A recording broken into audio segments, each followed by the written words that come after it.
Welcome to Rainy Day Recess, a podcast about Seattle Public Schools. I'm Christy Robertson, and today we're continuing our series introducing candidates running for Seattle School Board. And we are joined by Landon Labosky, who is running for the District 5 seat. He has a master's in public administration and currently serves on Seattle's LGBTQ Commission. Thank you for being here, Landon. Thank you for having me. I'm excited. Before we dive in, can you give our listeners a quick overview of District 5 and the neighborhoods or schools it represents? Yeah, District 5. So we are up here in Capitol Hill, Madrona, Central District, down toward the I-5, all the way up along the Lake Washington coastline, and all the way up into the Montlake area. So we represent schools like Madrona Elementary, Garfield High, around that area. And I believe Tops as well, over at Eastlake, yes. Yeah, and your current school board director is Michelle Sarju, right? Yes, that is correct. Who is not running for re-election. No, she has not indicated that. So my first question is, what parts of your background, educational work or life story, have best prepared you for serving on the school board? Thank you for the question. I have been working with young people since I was a young person as well. I started out actually working in a summer camp where I was a camp counselor and mainly in charge of 10 through 12-year-olds for 11 weeks. And I did that for almost a decade. And eventually I actually moved up to be the assistant director of that summer camp. So working with thousands of families every single summer, working with tons of parents, sending their kids off to camp for the first time. But I got to see the kids grow in those 2 weeks or month that they were with us. So that's where my passion began. I was a public school kid, kindergarten, all the way through grad school. And while I was in my college years, I coached local swim teams. I worked for the city of Boise, developing different programs for kids for their after-school program. They actually did partner with schools in Boise. And when kids didn't have anywhere to go after school and their parents couldn't pick them up, we ran the programs at the schools just to keep them occupied, do their homework, feed them. And then parents would come pick them up all the way until about 8:30, 9 o'clock at night. So that's just my background in that space. I currently work as an aquatics manager in Parks and Recreation, and I employ kids from 15 up until young adults, like 22, 23-year-olds. So I've seen the large swath of everything that kids are involved in, all the way from 1-year-old up until they're young adults. And I get to see the development of kids and young people. And it's just something that I am really passionate about and love doing. I don't have a good segue for this one, but okay. I noticed on your website that you prioritize collaboration between the school district, the city, and the county. Can you share any specific examples of how that could help us address our challenges in the district? Absolutely. Through conversations just for the past 2 years and just talking with people in different agencies, different levels of agencies, elected officials, people who are working on the ground. One question I do like to ask to people, and it does put them on the spot, is say, how are you working with so-and-so agency on this? Are you connecting the two agencies and the two structures together to work on solutions for these things? A large majority of the people look at me with deer in the headlights look and, oh, we don't do that. Or it's, we've tried in the past, but we've just not been successful at it. But I know that these agencies can work better together. The Seattle School District should be in constant collaboration with the city, should be in constant collaboration with the county. What do those two things have in common? They can create spaces and opportunities for things that we are lacking. Specific examples, I did mention that I worked in an after-school program, City of Boise, Boise School District. The collaboration there was very seamless and offering after-school programs through the city at school sites. That could be beefed up more. We can incorporate nonprofits in the work that they're doing, giving them space in school areas like gyms or just on their campuses, and providing that space. In Seattle, space is a valuable thing. So just working with those groups and giving those outlets, not necessarily ran by the school district, but partnering with people who are already doing this work and they just need places to go. Some of these seem like pretty operational things. And if you've been watching the school board, you've seen that they're trying to keep school board out of operational areas and leave that under the superintendent's jurisdiction. So I guess that kind of leads to a question of how do you see the school board having an influence on those kinds of things? When we went and switched our governance model to student outcomes focused governance, and we've decided that this is the direction we are going to go, I think we don't need to be as rigid as we currently are in that process. I think the governance model is that it's a model. It's a idealistic way to think about governing the school district. I think we need to cater it to the needs of Seattle School District. And right now, we have some major operational issues that are happening. And I really do think that the board can provide insight and be the person to connect key people together to help alleviate these operational issues. So I think the rigidness of the model needs to be lessened a little bit, and we need to explore other ways to solving these problems. I think it's completely doable. I think we have the will of many people on the school board. I think we have the will from many people in the school district. I think we have the will of people who don't even interact with the school district that would agree with this if you read them into it.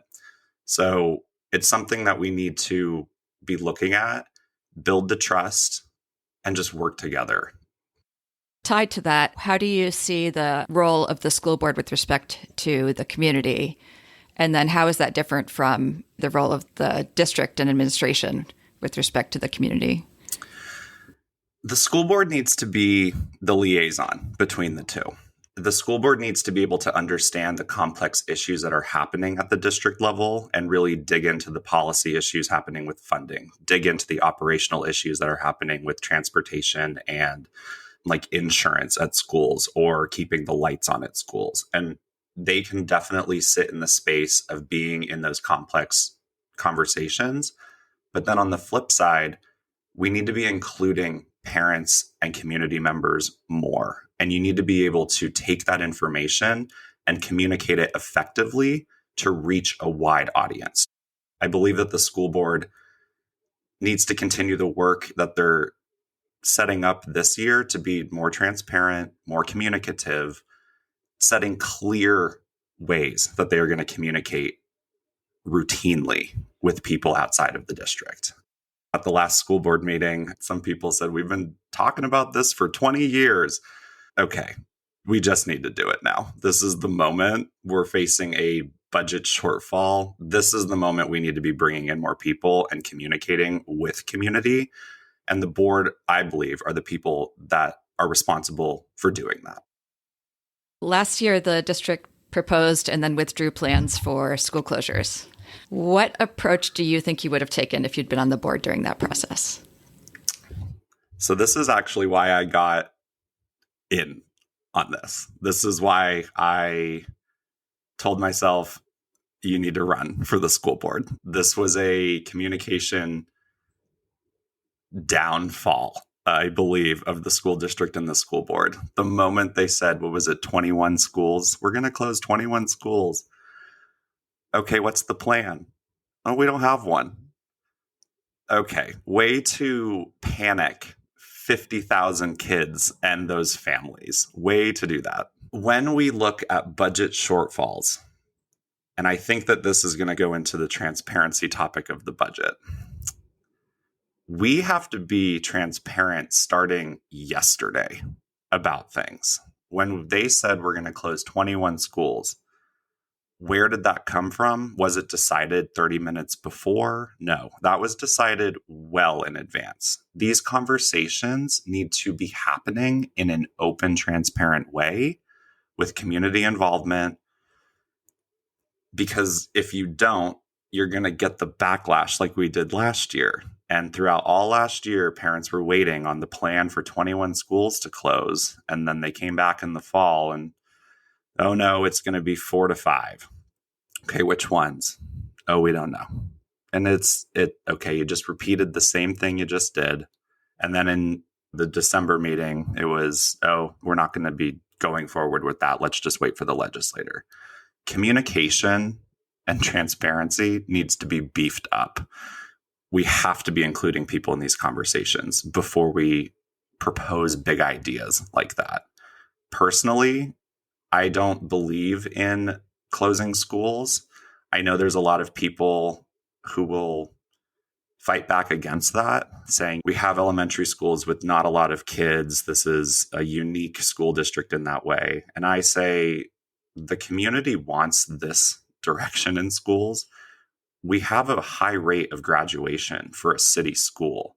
Obviously, neighborhood schools, it does work. There are people who are far away from educational justice, and we do need to be doing better to bring them up in our system. But this is the system, and it's working right now.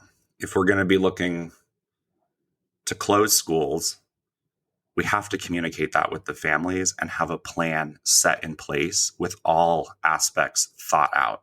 How are the transportation to the new school going to happen?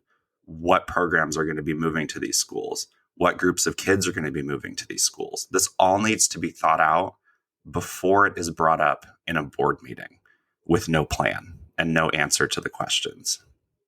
I've heard some pretty convincing arguments that the plan was set in motion years and years ago when they put a Bex levy to build a 650 kid school next to a bunch of small schools. And that what really should have been done was to incorporate the plan the whole time, bring these smaller schools in. This school is going to be for you, and start thinking about it now. It's going to be the next generation of kids maybe that are there.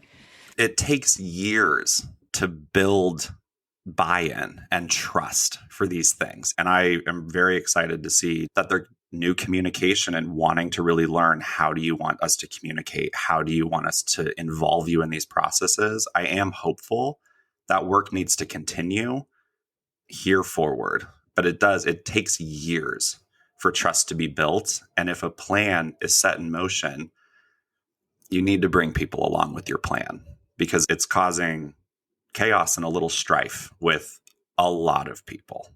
You referred to Students Furthest from Educational Justice, and just watching different statistics, what I've gathered is that Seattle is doing fairly well if you look at students as an average compared to other public schools. But where we're not doing well is in the discrepancy between those at the top and those at the bottom, largely along wealth lines, and as well as racial lines, as those go together very closely in our society. Do you have thoughts on what can be done? The board has a position where they can be in community and be listening to their people and their constituents. The implementation of these changes is up to the district. And for years, there has been a call for bringing people furthest away from educational justice to invest more in those communities and to give them better opportunities in the situations that they're in to thrive in an educational environment. The board can be working with, I think, principals in your areas. I think principals are culture setters in all of the little schools that they're in. They're their own little communities. The answer is not going to come from the district mandating something or creating another program, which then creates more paperwork for teachers. We have to work in the schools to find out what each individual school needs to bring these people along and to bring people furthest away from educational justice along. Each school is different. Each area is different. Each classroom is different. It's not a broad stroke answer, oh, this is how you fix it. The work happens in the classroom. It happens at that level. What does the teacher in room 3 need for this group of kids? They need an extra paraeducator. Okay, we give them that extra paraeducator. That's what they need to thrive.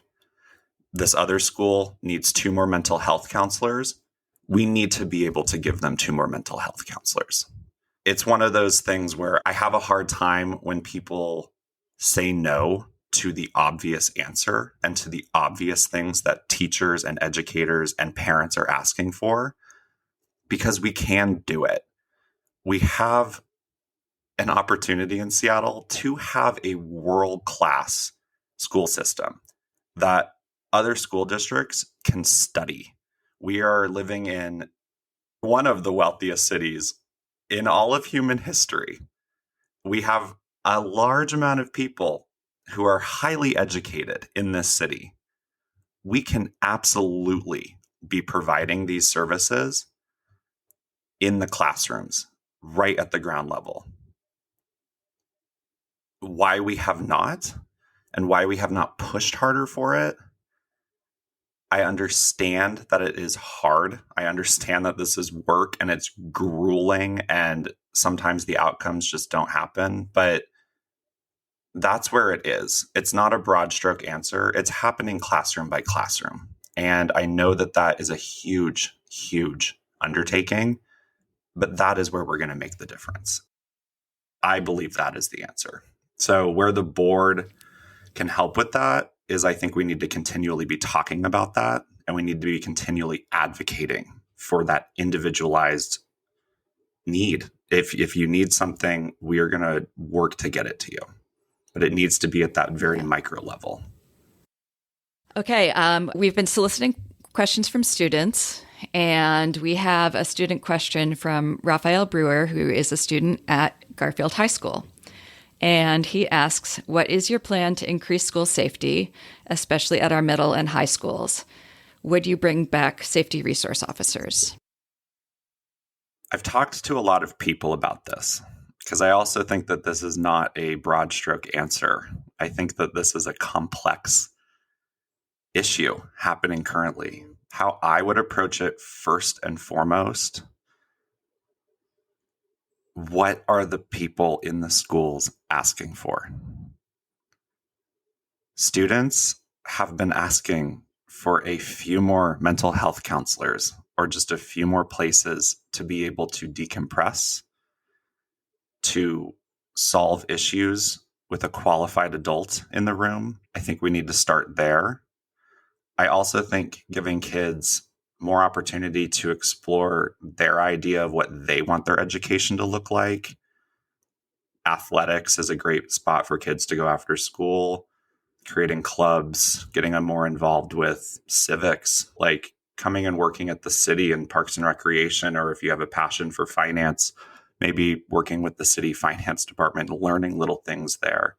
Giving kids these opportunities to learn, grow, and thrive is where I would like to see more investment in. But then on the opposite side, the issues that are happening right now, Garfield High, there's been a lot of gun violence happening around Garfield High. And that is where it comes back to the school board working with the city and also with the community on solving these issues. It's not a broad stroke. Do I think that we need to put resource officers in every single school? No. Do I think that resource officers can play an important role in some schools that might want them, or student bodies say this is something that we might need? Let's explore that. But it needs to be done in a methodical way with community involved. My experience going through public schools, we did have a resource officer at our school, and she was great. She was awesome. And there was a lot of effort in knowing her. She would come to different sporting events, and it took community and it took time to feel comfortable with someone like that on campus. But a lot of people have had different experiences than I did with resource officers or police officers in general. And we need to recognize that, and we need to listen and understand how we can help them feel better in schools, or how not even just feeling safe in schools, but being actually safe in schools, it's going to take a lot more communication. It's going to take a lot more collaborative work. I do not think that I have a perfect answer for you right now. I don't even know if I'll ever have a perfect answer for this. But I do know we just need more collaboration, and we need to figure this out. This needs to be something that is high priority for the board and should be working endlessly to find the answer for this. And our student board directors, Colin, Bragg, Sabi Yoon, and Safiya Ilyas, were kind enough to provide us with questions that they would like to ask a potential future colleague. We reconnected with Landon to give him a chance to answer one of them. So welcome back, Landon. Hello. Okay, here's the question. What steps will you take to improve communication between students and the board? Communication between the students and the board definitely needs to be a pipeline that exists now and forever. The people that we are serving are the students directly, and we should be hearing from them directly. Whether that be through them coming to meet us at scheduled meetings or to just be available for student groups to meet with, we need to be available for our students. And that's what I envision board members to be, is available for students. I think we need to be going into the schools that we represent. I think we need to be attending not just school day functions, but the extracurriculars. We need to be showing up at events. We need to be showing up at music events, sporting events. We should be highlighting their achievements all over the city, and we should be interacting with them more fluidly rather than just interacting with them at the dais during a school board meeting when they get 2 minutes to speak to us. So this is critically important to hear the student voice. And I think that can definitely be achievable just with more frequent communication, not even having to do with school board or school related things, but understanding who these students are as people, what their goals are in life, what they want for their futures. What do they do outside of school? What interests them? And I think the school board has to put themselves in their space and go to them and meet them where they are at. So that's how I would interact with students and want to communicate with our student body. Okay, thanks for looping back with us to answer the question. Yeah, no, absolutely. And if you have any student board members or students that are just like, I want to talk to a candidate, let me know. I am more than happy to just oh yeah, the pathway of connection with students directly is something that I think needs to be established a little bit better. That is going to wrap up the conversation with Landon Labosky. And Landon, if people want to learn more about your campaign, where should they go? Yeah, so people can visit landonforschools.com, and that has all of the information. And you can email me at info@landonforschools.com. Awesome. We will be bringing you more interviews with school board candidates as they declare. Thanks for listening to Rainy Day Recess.